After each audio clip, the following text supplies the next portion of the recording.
When you open a social media app, you're not just a user, you're a subject being studied.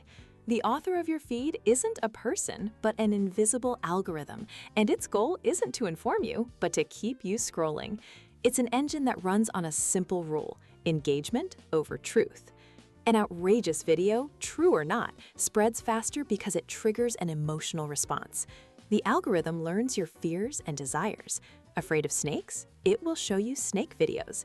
Soon it builds a personalized universe around you, a filter bubble. You only see ideas that confirm what you already believe.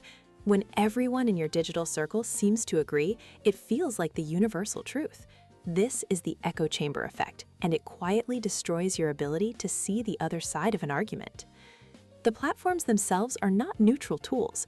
They're examples of persuasive design, engineered to influence your behavior. The infinite scroll removes the end of the page, so your brain never gets a signal to stop. The little red notification dot? That's a variable reward, working just like a slot machine to keep you compulsively checking for a tiny dopamine hit. In this world, your attention is currency. Every second you spend is profit for a company. Your defense is digital literacy. It's the practice of asking, am I seeing this because it's important or because an algorithm knows it will make me angry? It's using tools like the SIFT method. Stop, investigate the source, find better coverage, and trace the claim before you share. The internet is the greatest library ever built, but it's also the greatest casino. If the service is free, the price is your mind.